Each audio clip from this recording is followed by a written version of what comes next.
తిరిగి వార్తలకు స్వాగతం. ఉండిలోని మాజీ మంత్రి కల్దిండి అబ్బాయిరాజు పార్కు అభివృద్ధి పనులు దాతల సహకారంతో చేపట్టామని తెలుగుదేశం పార్టీ నాయకులు తెలిపారు. ఎమ్మెల్యే కర్మూరి రఘురామకృష్ణంరాజు ఆదేశాలతో ఈ పనులు జరుగుతున్నాయని అన్నారు. వైఎస్ఆర్ కాంగ్రెస్ ప్రభుత్వంలో పూర్తిగా నిర్లక్ష్యానికి గురైన పార్కును అభివృద్ధి చేసేందుకు ఎమ్మెల్యే రఘురామకృష్ణంరాజు ప్రత్యేక చర్యలు తీసుకున్నారని మండల తెలుగుదేశం పార్టీ అధ్యక్షులు కరిమెరక నాగరాజు తెలిపారు. సుమారు 20 రోజుల కిందట పార్కుకు ఎదురుగా ఉన్న ఆక్రమణలు తొలగించామని అన్నారు. తర్వాత చెత్త చెదారం తొలగింపు పనులు చేపట్టామని వివరించారు. ప్రస్తుతం వాకింగ్ ట్రాక్, షటిల్ కోర్ట్, చిన్నపిల్లలు ఆడుకునే ఆట పరికరాలు సమకూరుస్తున్నామని తెలిపారు.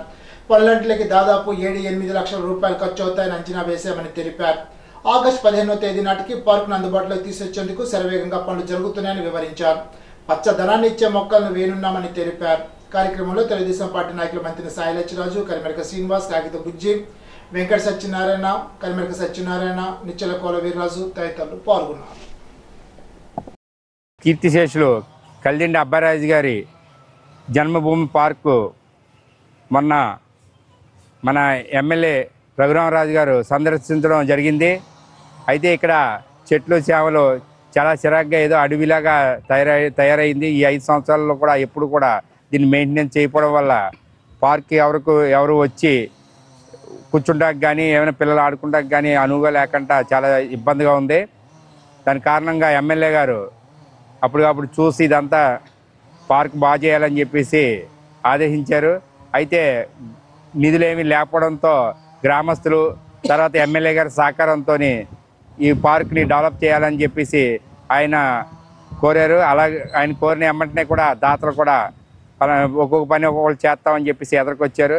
దీనికి మెయిన్గాను పార్కు వెంబట వాకింగ్ ట్రాక్ ఒకటి సమకూరుస్తున్నాం. అలాగే మొక్కలు అవిను, తర్వాత పెయింట్లు కూడా పోయినాయి. పెయింట్లు కూడా దాతని అడిగాము, దాత ఎదురుకొచ్చారు. అలాగే పిల్లలు ఆడుకునే కొత్త ఆట వస్తువులన్నీ కూడా సమకూరుస్తాం. రేపన్న రోజున కూడా ఇక్కడికి వస్తే మంచి ఆహ్లాదకరంగా ఉండేటట్టుగా ఎమ్మెల్యే గారు చేయించమని చెప్పారు. ఆయన ఆధ్వర్యంలో ఈ పనులన్నీ కూడా చేస్తున్నాం. ఆగస్టు 15 కల్లా కూడా మళ్ళీ ఈ పార్క్ని ఓపెన్ చేసేటట్టుగా చూస్తున్నారు ఎమ్మెల్యే గారు. ఖచ్చితంగా కూడా అవుతుందని అనుకుంటున్నాను. ఇప్పుడు తూర్పుగోదావరి జిల్లా వార్తలు. ప్రభుత్వ మార్గదర్శకాల మేరకు ప్రాధాన్యత కార్యక్రమాలను క్షేత్రస్థాయిలో ప్రజాప్రతినిధులు, అధికారులు సమన్వయంతో అమలు చేయాలని రాష్ట్ర పర్యాటక, సాంస్కృతిక, సినిమాటోగ్రఫీ శాఖ మంత్రి కందుల దుర్గేష్ పేర్కొన్నారు. శనివారం నిడదవోలు పురపాలక సంఘ కౌన్సిల్ హాల్లో మున్సిపల్ చైర్మన్ భూపతి ఆదినారాయణ అధ్యక్షన జరిగిన కౌన్సిల్ సాధారణ సర్వసభ్య సమావేశానికి ఎక్స్ అఫీషియో మెంబర్గా మొదటిసారిగా ముఖ్య అతిథిగా మంత్రి కందుల దుర్గేష్ పాల్గొన్నారు. ఈ సందర్భంగా municipal chairman Bhupathi Adinarayana council సభ్యులను మంత్రి దుర్గేష్ కు పరిచయం చేశారు. పురపాలక సంఘ అభివృద్ధిలో భాగంగా పొందుపరిచిన అజెండా అంశాలపై చర్చించారు. ఈ సందర్భంగా కందుల దుర్గేష్ మాట్లాడుతూ ప్రభుత్వ ప్రాధాన్యత కార్యక్రమాలను రాజకీయాలకు తావు లేకుండా ప్రజాప్రతినిధులు, అధికారులు సమన్వయంతో ప్రభుత్వ మార్గదర్శకాల మేరకు క్షేత్రస్థాయిలో అభివృద్ధి కార్యక్రమాలను అమలు చేయాలని అన్నారు. వారు చేసిన సందర్భం మనందరికీ ఉంది. ఏదైనప్పటికీ కూడా నిడదవోలు పట్టణాన్ని డెవలప్ చేయడానికి అవసరమైన కార్యాచరణని త్వరలోనే తయారు చేసుకుని దీనికి కావాల్సింది ఏంటంటే టీం వర్క్. దయచేసి ఎన్నికల వరకే మనకి రాజకీయాలు, ఎన్నికలు అయిపోయిన తర్వాత మనందరం ప్రజాప్రతినిధులు, ప్రజల నుంచి ఎన్నుకోబడినటువంటి కౌన్సిలర్లు మీరందరూ. మీకు ప్రజలు మీరు కౌన్సిలర్ గా సేవ చేయండి అనేటువంటి ఆలోచనతోటి మీకు ఓట్లు వేసారు, మిమ్మల్ని నెగ్గించుకున్నారు, తీసుకొచ్చి ఇక్కడ కూర్చోబెట్టారు. అదేవిధంగా మీరు అందరూ కలిసి చైర్మన్ గారిని ఎంపిక చేసుకున్నారు. అదే పద్ధతిలో ప్రజలందరూ కలిసి ఎమ్మెల్యేగా ఉండమని చెప్పి ఇక్కడ కూర్చోబెట్టారు. అదేవిధంగా పైన ముఖ్యమంత్రి గారు, ఉప ముఖ్యమంత్రి గారు నన్ను మంత్రిగా కూర్చోబెట్టారు. మన బాధ్యత ఏంటంటే రాజకీయాలు అనేవి ఎన్నికలకో లేకపోతే ఇతరత్ర విమర్శలకో పరిమితం కావాలి తప్పితే అభివృద్ధి విషయంలో ఎటువంటి పరిస్థితుల్లోనూ కూడా రాజకీయాలకి తావు లేకుండా అభివృద్ధి చేయాల్సిన అవసరం. దాన్ని మనందరూ గుర్తించి దాని మేరకు పనిచేయాలని మనందరి లక్ష్యం కూడా ఉండే కావాలి. అది నిడదవోలు పట్టణాన్ని గతం కంటే భిన్నంగా, గతం కంటే ఉన్నతంగా ఎలా నిలబెట్టాలనేటువంటిదే మన ఏకైక లక్ష్యం కావాలనేటువంటి మాటను మాత్రం మీ అందరికీ నేను మనం చేస్తాను. ఆ రకమైనటువంటి ఆలోచనతో ముందుకు వెళ్దాం. అధికారులు కూడా చెప్తున్నాను, మీరు గతంలో ఉన్నటువంటి మైండ్ సెట్ ఏమైనా ఉంటే దాన్ని కొంచెం మార్చుకోండి. ఇవాళ ప్రభుత్వం యొక్క ప్రాధాన్యత క్రమాలు ఏమున్నాయో అర్థం చేసుకోండి. ప్రభుత్వం ఏ అంశాల మీద దృష్టి పెడుతుందో మీరు పూర్తిగా అర్థం చేసుకుని ప్రభుత్వ విధానంలో పనిచేయండి. ఎందువల్లనంటే ఒక కార్యక్రమానికి రూపకల్పన చేయడానికి రాజకీయ నాయకులుగా మేము చేస్తాం, కానీ వాటిని క్షేత్రస్థాయిలో అమలు చేసేది ఖచ్చితంగా అధికారులు మాత్రమే. మీరు మేము సింక్రనైజ్ అయ్యి హ్యాండ్ ఇన్ హ్యాండ్ వెళ్ళకపోతే అభివృద్ధి కుంటుపడిపోతుంది. ఎక్కడా కూడా మీరు ఏ రకమైన అలసత్వం వహించకండి.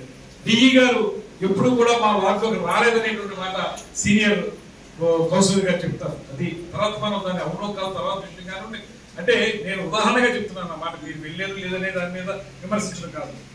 ఇప్పుడు ఆ రకమైనటువంటి ఆలోచన ఒక ప్రజాప్రతినిధికి రాకూడదు. ఎందువల్లంటే ప్రజాప్రతినిధి మీరు కలిసి ఆ వార్డుల యొక్క సమస్యల్ని పరిష్కరించాల్సిన అవసరం ఉంటుంది.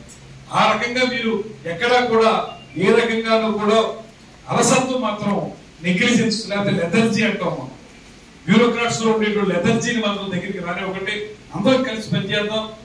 నిధుల యొక్క పరిమితి ఉంది ఖచ్చితంగా. నిధులు మన దగ్గర పెద్దగా లేవు. నిధులు లేకపోవడం వల్ల కొన్ని పనులు మీరు కూడా చేయలేకపోవచ్చు. కాబట్టి ఏ రకంగా నిధులు సంపాదించాలి, రుణాల నుంచి ఎలా తీసుకురావాలి, అదేవిధంగా కలెక్టర్ గారు కూడా మనకి చాలా బాగా పనిచేసేటువంటి కలెక్టర్ గారు కూడా వారితో మాట్లాడి ఎలా తీసుకురావాలి, మున్సిపల్ అడ్మినిస్ట్రేషన్ తో మాట్లాడి ఎలా తీసుకురావాలనే అంశాన్ని నేను చైర్మన్ గారు తప్పనిసరిగా దాన్ని భాగస్వామ్యం వహించి కృషి చేస్తాం.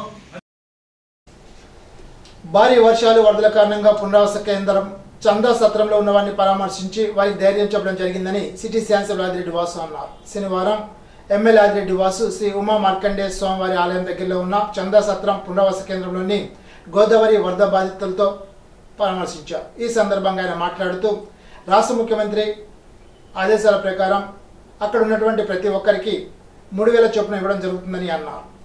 25 కిలోల బియ్యం, లీటర్ ఆయిల్ ప్యాకెట్, కిలో ఉల్లిపాయలు, కిలో బంగాళదుంప, కిలో కందిపప్పు పునరావాసంలో ఉన్న బ్రిడ్జి లంక కుటుంబాలకు ఇవ్వడం జరుగుతుందని తెలిపారు.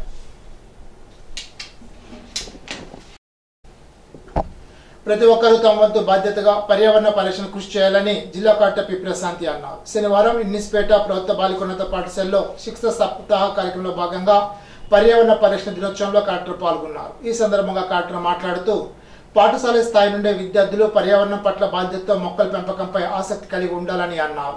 ప్రతి పాఠశాలలో ఇకో క్లబ్లు ఏర్పాటు చేయాలని అన్నారు. ప్లాస్టిక్ వినియోగాన్ని పూర్తిగా మానివేయాలని అన్నారు. ఈ సందర్భంగా విద్యాశాఖ అధికారులు విద్యార్థులతో కలిసి పాఠశాల ఆవరణలో మొక్కలు నాటారు. విద్యార్థులు నందిని, ప్రశాంతి, అక్షయలకు ఈ రోజు నాటిన మొక్కను దత్తతిచ్చి వాటిని శ్రద్ధగా పెంచే బాధ్యతను అప్పగించారు. కార్యక్రమంలో జిల్లా విద్యాశాఖ అధికారి వాసుదేవరావు, సమగ్ర శిక్ష ఏపీబీఎస్ఎన్ సుభాష్ని, గౌరీశంకర్ తదితరులు పాల్గొన్నారు.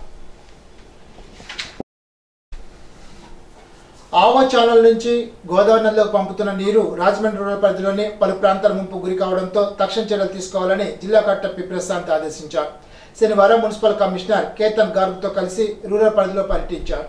ఈ సందర్భంగా స్థానికులు నగరంలోని ఉదా జిల్లాలో ఆవా డ్రైన్ ద్వారా ధవళేశ్వరం సాయిబాబా టెంపుల్ వద్ద గోదావరిలోకి పంపడం జరుగుతోందని, గోదావరి నదికి వరదల సమయంలో రూరల్ మండలంలో పలు ప్రాంతాలు ముంపు గురవుతున్నట్లు వివరించారు.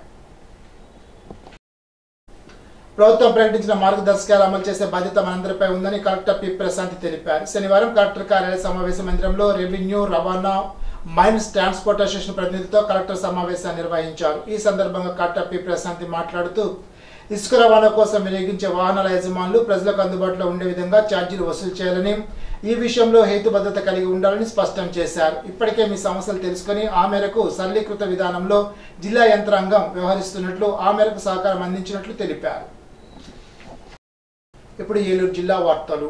కేంద్ర మోడీ ప్రభుత్వం రైతాంగానికి ఇచ్చిన హామీలు అమలు చేయాలని, కేంద్ర బడ్జెట్లో వ్యవసాయ రంగానికి నిధుల కేటాయింపు పెంచాలని సంయుక్త కిసాన్ మోర్చా జిల్లా సమావేశం డిమాండ్ చేసింది. శనివారం ఏలూరు అన్య భవనంలో సంయుక్త కిసాన్ మోర్చా జిల్లా సమావేశం నిర్వహించారు. రైతాంగ కార్మిక వ్యతిరేక కేంద్ర బడ్జెట్పై జూలై 28, 29లో నిరసనలు, ఆగస్టు 9న కార్పొరేట్ క్విట్ ఇండియా నిరసన కార్యక్రమాలను విజయవంతం చేయాలని సమావేశం పిలుపునిచ్చింది.